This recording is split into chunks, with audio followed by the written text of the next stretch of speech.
Mais uma vez, boa noite, presidente, boa noite, vereadores, boa noite a todos que nos acompanham aqui no plenário, aos que nos assistem e a toda a imprensa que nos acompanha. Tenho alguns assuntos, e o primeiro eu vou começar falando, dando um retorno ao vereador Paulo Zeifka, que eu fiquei de trazer uma resposta em relação a quantidade de vacinas, né, que a Ampla Norte estaria fazendo a intenção de compra, né, e o que a Munesc também estaria fazendo. É uma questão de orçamento.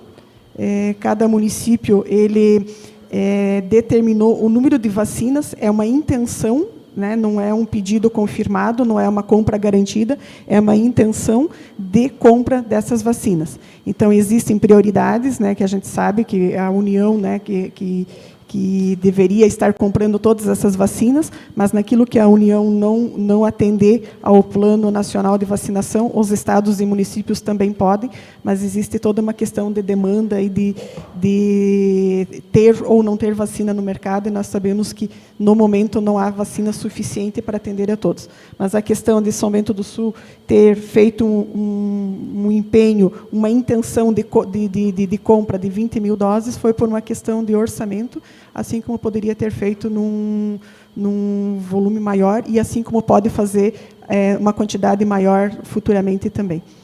Não sei se ficou ok. Uma parte? Sim. Assim, na verdade, a dúvida que ficou, ela foi mais no sentido de os municípios que são associados à Ampla Norte, eles fizeram uma intenção o dobro maior do que os municípios que estão na Munesc. Essa dúvida que ficou meio estranha, sabe? Por que os municípios que estavam na Munesc pediram todas 50% a menos do que os municípios que estavam na Ampla Norte? Se existe um favorecimento maior lá da associação, não. Alguma coisa assim nesse sentido. É isso que eu queria entender, sabe? Não existe. É uma intenção, e talvez lá foi feito um pedido maior e não pela Munesc, mas não existe uma regra, tinha que ser só isso. A Munesc não impôs essa quantidade, não é nesse sentido. E o município de São Bento, ele fez essa intenção nessa quantidade de doses, né? Mas, como eu disse, nada impede que futuramente venha a ser feito um novo pedido, assim como também não está garantido que essa intenção de vacinas que já foi empenhada aqui realmente venha, né? Eu agradeço pelo retorno, ainda que eu tenha um pouco de dúvida, mas agradeço. Ok. Esta semana, nesses últimos dias, algumas pessoas questionaram o centro de Covid em estar localizado ali na Vila 1º de Maio, onde tem duas escolas, uma estadual e uma municipal ali nas proximidades. Como foram mais de uma pessoa que me fizeram esse questionamento, fiz alguns levantamentos, e quando a Secretaria de Saúde decidiu por determinar que aquele posto da Vila 1º de Maio fosse destinado para a triagem do Covid-19, foram feitos alguns levantamentos para que a população em geral não fosse prejudicada.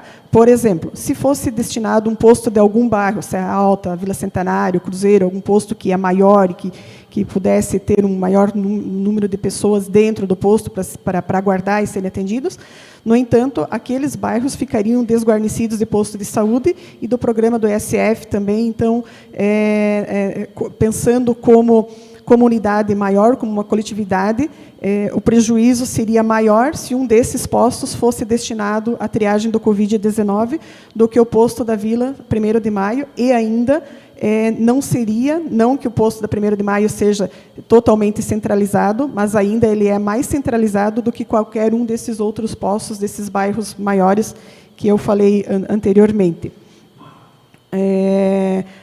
Para ser uma questão de um local totalmente centralizado, então seria o posto central.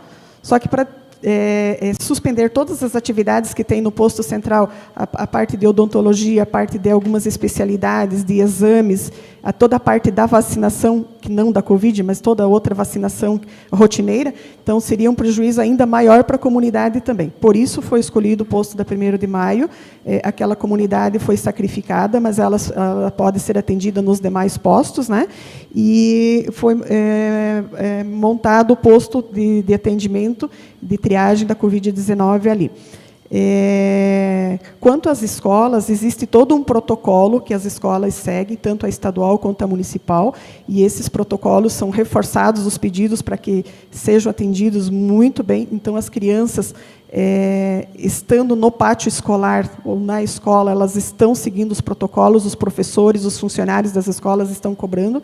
Existe uma preocupação em relação a isso, e elas estariam de uma forma mais tranquila ali, não, porque a preocupação das pessoas que vieram falar comigo, e as crianças que estão ali perto daquelas pessoas que possivelmente estão contaminadas com o vírus, mas não existe a situação das crianças estarem exatamente no mesmo espaço dessas pessoas. O fato é que essa unidade de saúde é próxima dessas escolas, mas ela não se confunde. Algumas pessoas fizeram um questionamento em relação ao estacionamento que tem ali na frente das escolas, que pudesse ser reservado só para as escolas e não para as pessoas que vão lá, mas o estacionamento é público, não tem como proibir isso, né? Então, novamente, o reforço é para que os protocolos sejam seguidos e para que, além de serem seguidos pelos alunos, pelos professores e funcionários das escolas, como são, que também sejam seguidos após a saída ou antes, na hora da chegada dos alunos às escolas, né? Para que eles se direcionem direto para dentro da escola e, quando saem, que se sigam direto para as suas casas, né, para que qualquer problema maior seja evitado. Não existe uma intenção de mudar aquele local, né, então, quanto a isso, nós temos que cuidar com os protocolos e não ficar numa expectativa de que aquele centro de triagem seja encaminhado para outro local. A justificativa da permanência desse centro de triagem ali também é da importância que ele tem para desafogar o próprio hospital e também tirar todas essas pessoas que têm o sintoma de Covid-19 dos próprios postos de saúde, porque quem tem algum sintoma nesse sentido já procura direto o centro de triagem, né? Então, ele é muito importante que permaneça ali. Também, nos últimos dias, a demanda cresceu muito, gerou algumas situações complicadas e foi motivo de reportagem na imprensa local.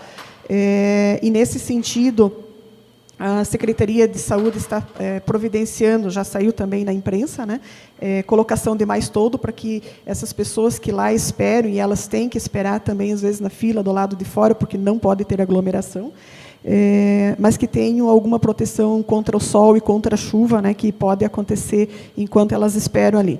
Também vão ser colocadas mais cadeiras, e essas cadeiras todas de plástico, para que facilite a higienização. E uma sugestão que foi conversada com a Secretaria de Saúde é para que as pessoas não... Elas estão em fila, mas para que elas não levantem e vão mudando a cadeira. Então, elas estão na cadeira número 20, depois vão para 19, para 18, enfim. Cada qual que fique na sua cadeira e tenha uma senha, porque a possibilidade de contaminação ali acaba sendo menor. E daí, quando essa pessoa é chamada, daí sim, aquela cadeira vai ser higienizada, né, sanitizada ali, e não tendo aquela situação de que cada pessoa passe por diversas cadeiras ali enquanto espera. Então, a secretária de Saúde, ela colocou uma situação: não existe lugar perfeito, existe o que é possível se fazer, está tentando se fazer o melhor. Claro que sempre as situações vão acontecendo e elas precisam sendo resolvidas e melhoradas, né? Mas o fato de ter esse centro de triagem, ele é muito importante e vai permanecer ali. Então, é preciso também a conscientização das pessoas, tanto daquelas que vão procurar o centro de triagem, quanto dos alunos, dos pais de alunos, para que tentem, ao máximo, não ter nenhum contato ali e evitar qualquer possibilidade de transmissão do vírus. Outro questionamento que foi feito em relação ao hospital e aos atendimentos que são feitos no hospital em relação aos médicos. É uma situação que foi feita agora, e eu falei para o senhor José que eu ia falar aqui na sessão, mas eu não tenho as informações, eu não sei todas elas, vou me inteirar depois.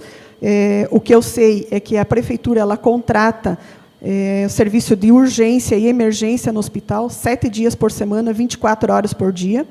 Então, esse atendimento deve ter no hospital. Mas, volto a repetir, urgência e emergência. Todas as demais situações devem ser encaminhadas para os postos, né?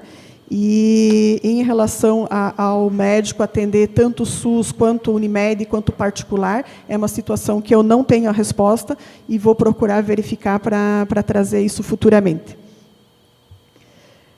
Agora, pouco antes da sessão, nós tivemos uma reunião com o presidente do SOMAI, com o senhor Peters, que nos colocou a respeito de 2 projetos, um projeto que foi discutido agora há pouco, que trata-se da revisão do plano de saneamento, né? Então, é uma questão que a cada 4 anos precisa ser vista, mas o que ele veio falar principalmente foi em relação ao projeto que vai entrar aqui na Câmara, já está na Câmara, vai ser colocado em discussão, do financiamento de 11 milhões para que seja feito a parte do saneamento básico no bairro Serra Alta.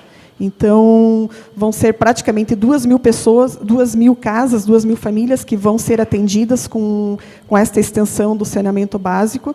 E esse projeto vem para a Câmara. Desde já peço aos colegas vereadores para que a gente analise com carinho e que seja aprovado, né? Dado a grande importância, porque nós vamos de 33% de cobertura que nós temos com o saneamento, que recentemente nós pulamos de 20 alguma coisa para 33%, quando foi concluído essa obra aqui no centro, né, da cidade, nós vamos para 48%. Então, é um índice alto e precisamos dar continuidade nesse trabalho. Presidente, mais um instante, já finalizo, por favor. E, por último, eu gostaria de reforçar o que a vereadora Zuleika falou e da importância do trabalho em sintonia. Aprovamos um projeto para devolver um valor e o deputado Silvio Dreve, que já está dando a notícia, e já saiu na imprensa local também, da possibilidade desse valor retornar para São Bento do Sul. Pediria também que as pessoas que têm um acesso mais imediato com o deputado Ismael verificasse da possibilidade dele também conseguir que essa verba retornasse para São Bento do Sul, e daí sim verificar para qual escola que pode ser direcionado e que não tenha o problema de alguma documentação e que a gente não precise devolver esse dinheiro lá na frente, né? Então, mais uma vez, o trabalho em sintonia, quem tem a ganhar é a comunidade. Agradeço ao deputado Silvio Dreve, que já de antemão por essa disposição, e agradeço à presidente pelo excesso de tempo. Obrigada.